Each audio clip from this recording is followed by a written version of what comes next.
My questions to you are all about effective communication. Communication at its base requires two or more people because it's an exchange of ideas from you to someone else.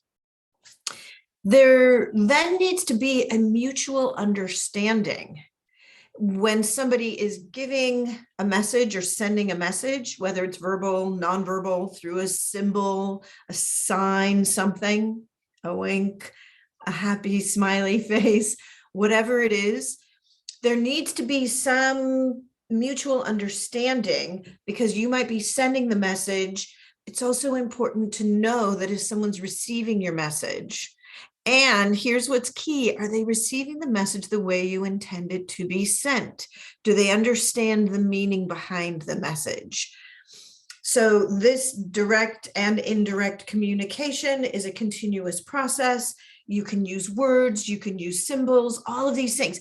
It sounds so easy, but there are barriers to communication. Perhaps there's a language barrier. Perhaps there's a communication barrier.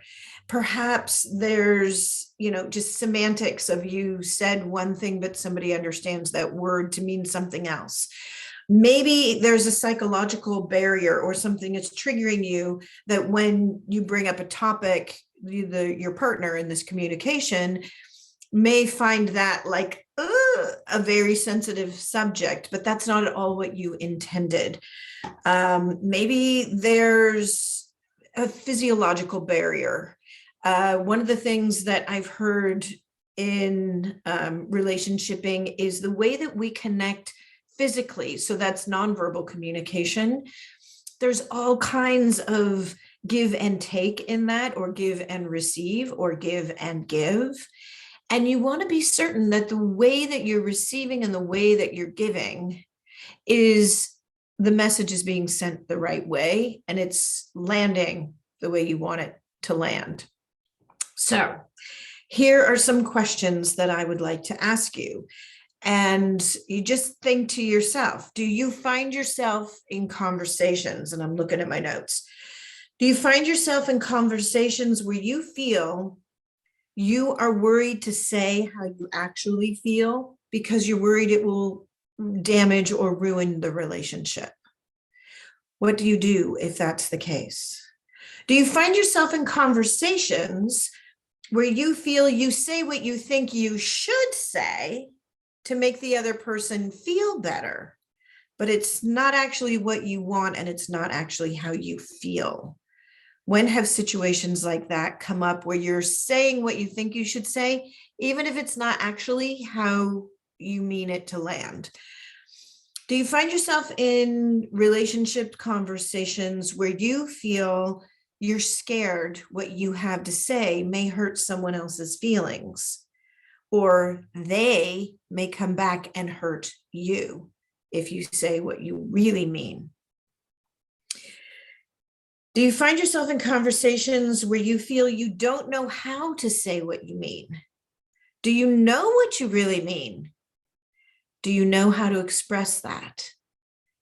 And these sound so simple on the surface, but when you actually get into an engagement of a conversation with someone, then it becomes a little bit more difficult to really simmer down. What do you really mean? What are you trying to say?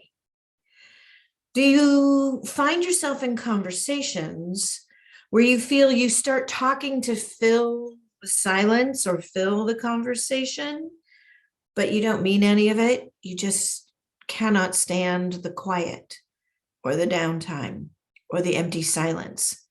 So you just start talking to fill that void. What's the benefit of that? What's the outcome of that? What are the consequences of talking to fill the quiet spaces in between?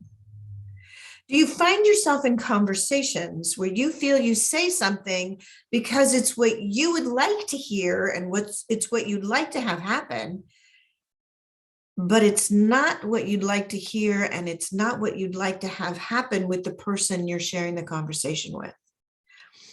I'm going to give you an example of this one where people start talking about more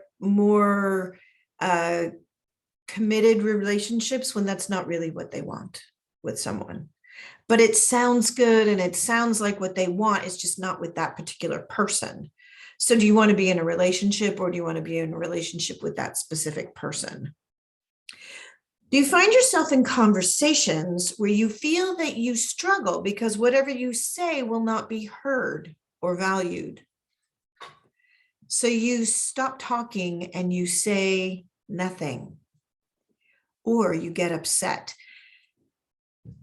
So if you're not feeling heard or valued, if what you say and do, you feel like it doesn't matter and it's not worthy, that's something to really take a look at. Do you find yourself in conversations where you feel you think you're better off just not saying anything so that you don't rock the boat, until it becomes so built up inside of you that you just explode, leaving that feeling so angry or so sad because it's not what you wanted to have happen, but you were letting things go on longer than they should have gone on because you just didn't know how to communicate on a regular basis to let someone know how you really feel and what you'd really like to have happen. If effective communication is something that you're challenged with, you're welcome to spend some time with me talking about how you can use and learn effective communication tools to up-level all of your personal and professional relationships in your life. I'm Michelle Hoffman. I'm your relationship coach. So do you find yourself in conversations where you feel confident that the communications that you are sharing with someone leave you feeling so good and wonderful and better for having had that connection and communication, where suddenly you find that you have more money in your life, you have more opportunities in your life, you have more love in your life. There's so much more abundance to be had when you become an effective communicator. You're welcome to schedule a strategy call with me, and I will help you find out how to be an effective communicator, because life is better with good love in it.